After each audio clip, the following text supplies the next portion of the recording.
Iyi nkuru irababaje cyane ku rwego rukomeye. Urupfu rwa Kwizera Samuel w'imyaka 19 wigaga muri Lycée de Nyanza mu karere ka Nyanza mu ntara y'Amajyepfo. Biravugwa ko yajyanywe na bagenzi be bagera kuri 36 ndetse n'abarimu babo cyangwa se abarezi babo baturutse mu karere ka Musanze mu murenge wa Cyove mu kigo cyitwa Two Chief Coffee Business Company Limited. Niho ngo bakoreraga imenyerezwa mwuga cyangwa se stage baturutse nyine muri Lycée de Nyanza.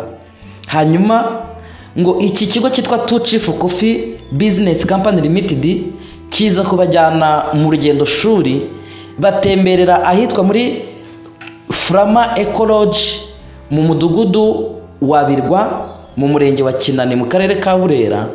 Bajyayo ku kiyaga cya Burera bajyanwe ngo no gutembererayo, ariko ngo ku saa 10 z'umugoroba baza kubwirwa ko bagiye koga muri icyo kiyaga cya Burera. Bagezemo bari koga, uyu Samuel Kwizera aza kurohama. Arohamye inkuru ibabaje ndetse iteye ubwoba, iteye agahinda.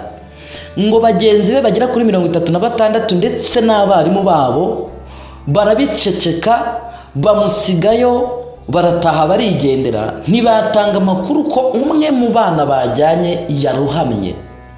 Bamwe muri bo bahita bacika. Ayo makuru bayagira ibanga kugeza ubwo uyu mwana witwa Kwizera Samuel w'imyaka 19 amaze iminsi 2 muri ayo mazi. Umuyobozi w'akagari witwa Nizeyimana David uyobora akagari ka Nyenye niwe waje kumenya amakuru, arangije amenyesha inzego zibishinzwe polisi ikorera mu karere ka Burera ishami ryo mu mazi bazwi nk'abamarine, ngo nibo bamukuye mu mazi yamaze gushiramo umwuka amazemo iminsi 2.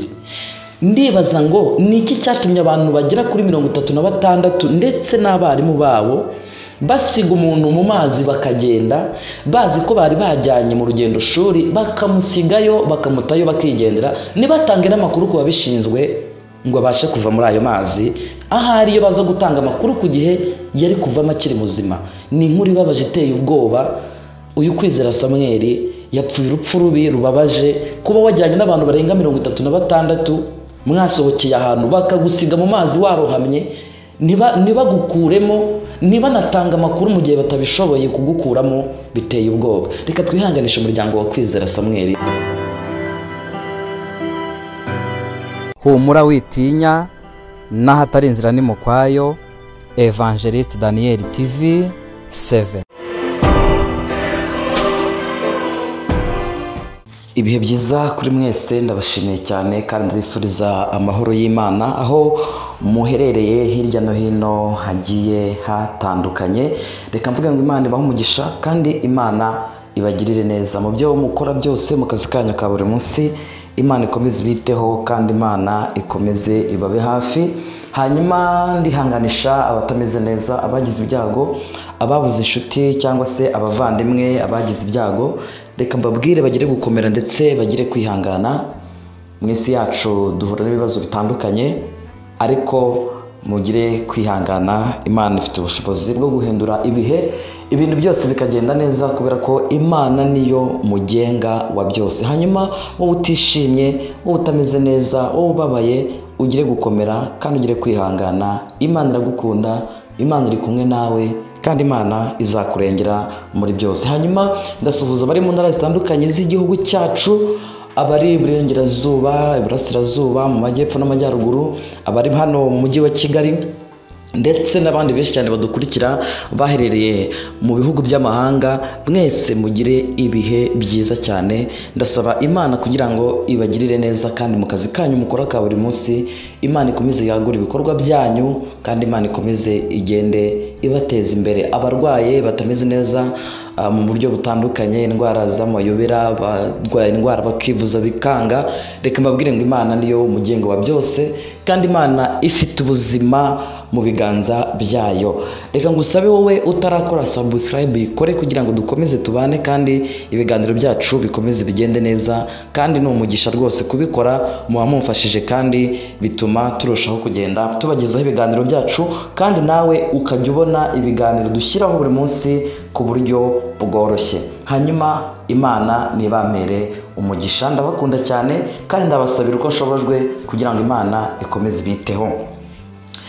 Inkuru ngiye kubagezaho muri iki gitondo ni inkuru ibabaje y'urupfu rw'umusore witwa Kwizera Samuel w'imyaka 19, bivugwa ko yarohamye mu kiyaga cya Burera aho yari yagiye mu rugendo shuri na bagenzi be, ariko ikibabaje ni uburyo ki yarohamyemo. Abo bajyanye bakabigira ibanga bakabiceceka kugeza ubwo umwana amaze iminsi 2 arimo muri ayo mazi bakaza kumukuramo yapfuye.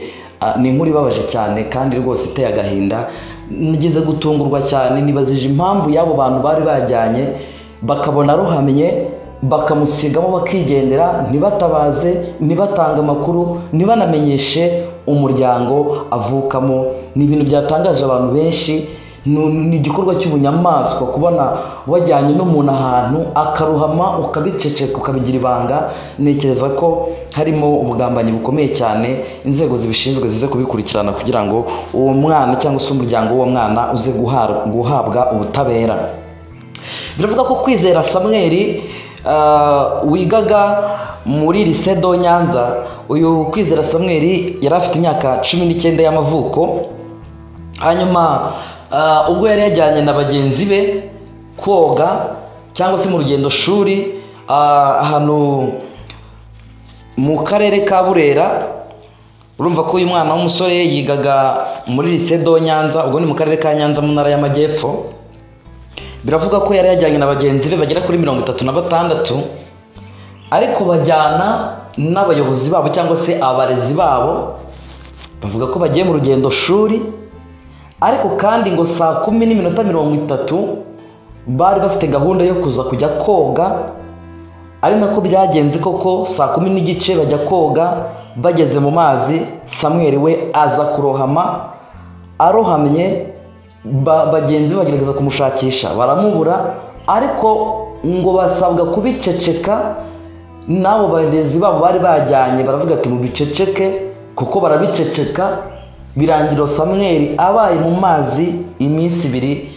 Marine rero ikorera cyangwa se yego polisi ikorera mu mazi aho bita Marine nibo bagiye kumukuramo yamaze gushiramo umwuka. Iyi nkuru yamenywe nk'uko umuyobozi w'akagari Kanyenye abitangaza. Umuyobozi w'akagari Kanyenye witwa Nizeyimana David nk'uko abitangaza aravuga ko koko yamenye ko urwo rupfu rwa Kwizera Samuel ari uko rwagenze biturutse ku kurohama muri uwo murenge wa Kinani. Hanyuma uyu mwana mu by'ukuri nababwiye ko yari yagiye ari kumwe na bagenzi be bagera kuri 36, ariko ari kumwe n'abarezi babo. Bivuga ko yigaga muri Lycée de Nyanza i Nyanza nyine mu karere ka Nyanza mu Majyepfo, ariko ngo bari bamaze iminsi bari kwimenyereza umwuga mu masomo yabo, aho bakoreraga iyo stage mu karere ka Musanze mu murenge wa Cyuve muri Chief Coffee Business Company Limited. Niho bakoreraga imenyereza mwuga. Icyo kigo cyitwa Chief Coffee Business Company Limited gikorera mu karere ka Musanze mu murenge wa Cyuve. Ni nabo ngo bari bafashe abo banyeshuri bagera kuri 36, baravuga batereka tubajyane gutemberera mu karere ka Burera, hanyuma ahitwa kuri Frama Ecology, ni mu mudugudu wa Birwa mu murenge wa Kinani. Niho bari basohokeye. Urumva bari baturutse ahitwa muri Chief Coffee Business Company Limited i Musanze aho bakoreraga stage, reka bivuge gutyo. Hanyuma icyo kigo cya Chief Coffee Company Limited kiza kubabwira kiti rero reka tuze kujya gutemberera ahitwa Burera, tujya ahantu hitwa muri Ecology, hanyuma dutemberereyo ahitwa kuri Frama Ecology mu mudugudu wa Birwa. Ari naho uwo mwana yaje kurohamira w'imyaka 19. Inkuru ibabaje, ni inkuru iteye agahinda.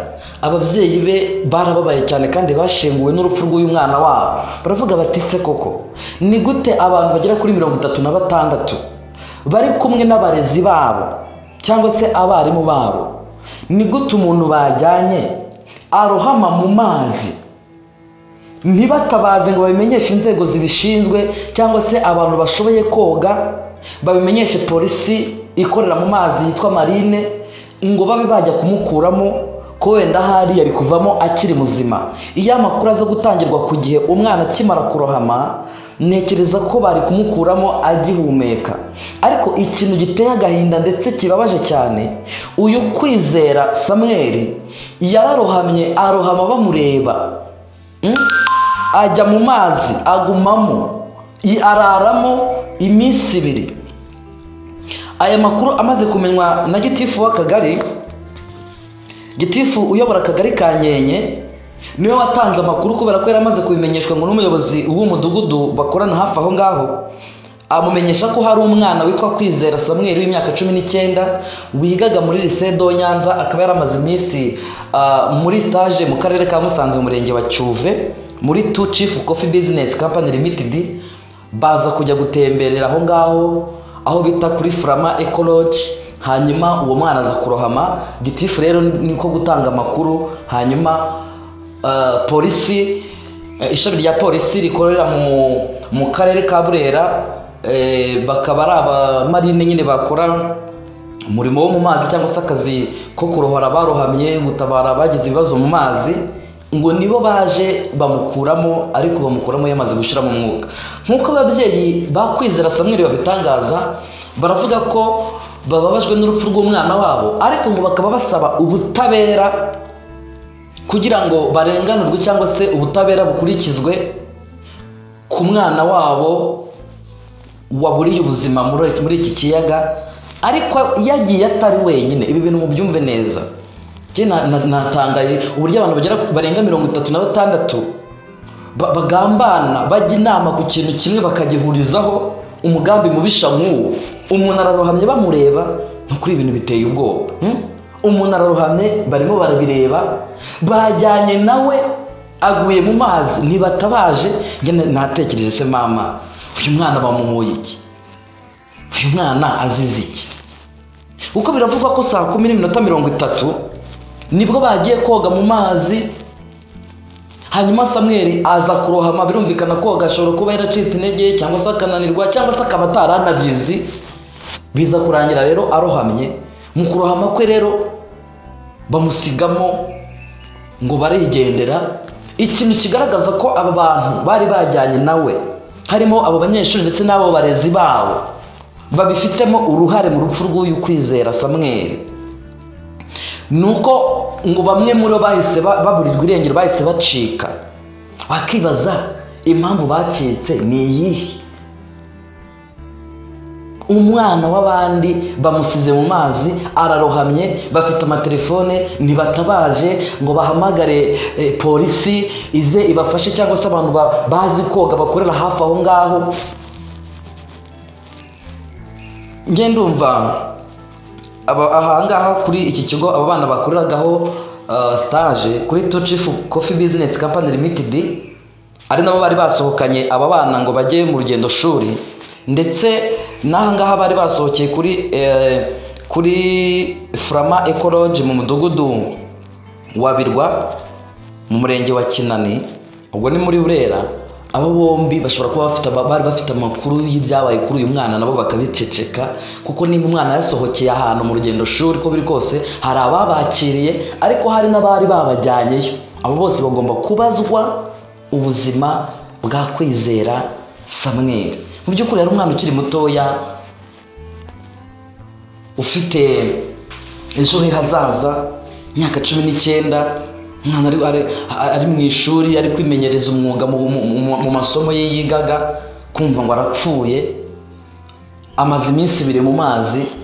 Ngira ngo abantu muri kumva iyi nkuru murumva uburyo ibabaje, murumva uburyo idasobanutse. Abantu 36 bahuriza ku kintu kimwe, habure n'ucikwa ngo uvuge ngo umwana twajyanye Samuel yaguye mu mazi ararohama.